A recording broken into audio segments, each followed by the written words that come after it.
एक गरीब आदमी बद्दू रात के वक्त वो कहीं बेचारा सुबह से चला था, मदीने पहुंचते उसे रात हो गई। उसने डरते हुए ना खैमा ही बाहर लगा लिया। जहाँ रात हुई ना, आधी रात हो गई, 1-2 बजे समझ ले पहुंचा मदीने, तो उसने बाहर ने खैमा लगा लिया। बीवी उसकी उम्मीद से थी, बच्चे की विलादत का वक्त करीब आ गया, बीमार हो गई, उसने खैमा लगाया।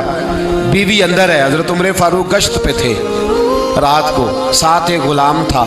हज़रत उमर फारूक रज़ी अल्लाह ताला अन्हु कहने लगे वो आग जल रही है थोड़ी सी, पता करो कौन है।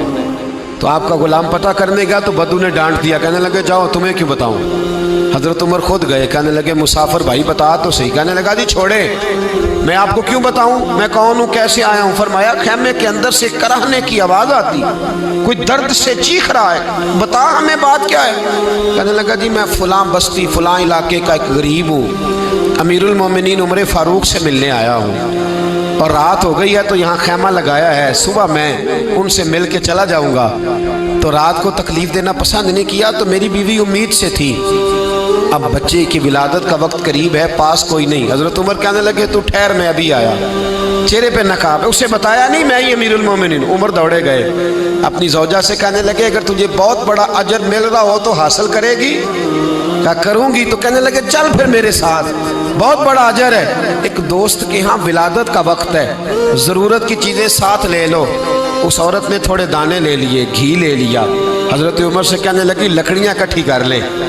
अमीरुल मोमिनीन, काउंसलर की बात नहीं बता रहा आपको, मैं आपको एमपीए की बात नहीं बता रहा, एमएनए की बात नहीं बता रहा, जो 10 गांव को मिला के चेयरमैन बना है उसकी बात नहीं बता रहा, उसकी बात बता रहा हूं जो 22 लाख मुरब्बा मील का हुक्मरान है, उसकी बात बता रहा हूं जो गली से गुजरे तो शैतान रास्ता ही बदल जाता है, उसकी बात बता रहा हूं जिसके बारे में मेरे मुस्तफ़ा करीम सल्लल्लाहु ताला अलैहि वसल्लम ने फरमाया मेरा उम्र तो वो है कि 950 साल हजरत जिब्रील भी इसकी शान बयान करें तो अजमत ख़त्म नहीं होती। इतना बड़ा शख्स। हजरत उमर ने लकड़ियाँ इकट्ठी की, ईंटों का रोड़े लेके चूल्हा बनाया, पहुंच गए। आपकी ज़ौजा कहने लगी ये थोड़े दाने डाल लें, घी डाल लें और एक लकड़ी लेके इसको हिलाएं, तैयार करें। खुद ज़ौजा अंदर चली गई, हजरत उमर बाहर पकाने लगे। वो बद्दू कहते हैं मैं इस तरह का उनके साथ बिहेव करने लगा जैसे को किसी चौकीदार के साथ नहीं करता। मैंने समझा जी उमर ने चौकीदार रखे आने जाने वाले मेहमानों का। मैं कभी पानी का प्याला मांगता, कभी कोई बात, उमर दौड़े जाते, कभी पानी लाते। ओ मुसलमानों, ओ मेरे रसूल के गुलाम अजीज़ो, हजरत उमर फारूक। वो गुलाम कहता है मैं उमर से कहता, मैं कहता गुलाम पानी ला, तो उमर दौड़ के पानी लाते।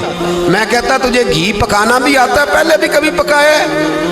तो उमर फरमाते कोशिश तो कर रहा हूँ। मैं कहता पहले भी कभी तेरी बीवी ने ये काम किया है? तो हजरत उमर कहने लगे मुझे याद नहीं, पूछ के बताऊंगा।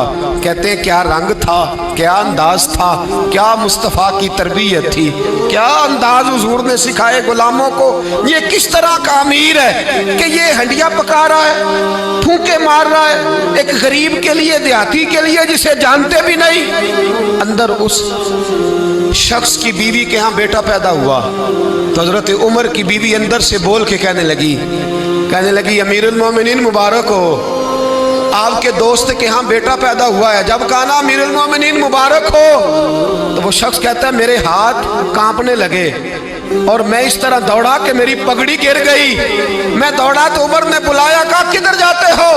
कहने लगा आप अमीरुल मोमिनीन हैं, आप अमीरुल मोमिनीन, आप उमर हैं।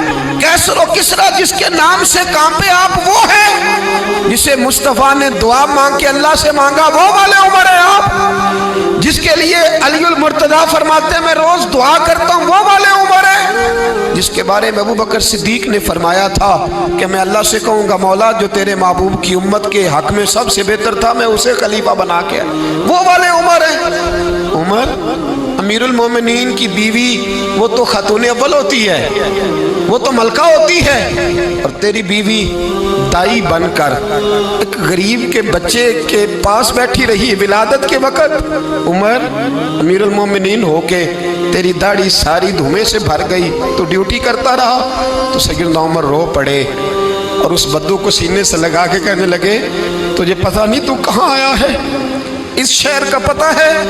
اس نے کہا حضور کہاں ہے؟ فرمایا یہ میرے نبی کا مدینہ ہے، یہ مصطفیٰ کا مدینہ ہے، یہاں امیروں کا استقبال نہیں ہوتا، یہاں غریبوں کے استقبال ہوتے۔ یہاں حضور نے اس اسٹیٹ پہ میرے رسول پاک نے وہ والا رنگ دیا ہے کہ اب غریب سر اٹھا کے جینے لگے ہیں، اب مزدوروں کو عزتیں ملنے لگی ہیں، اب یتیموں نے سر اٹھا لیا ہے کہ ہمارا کوئی سننے والا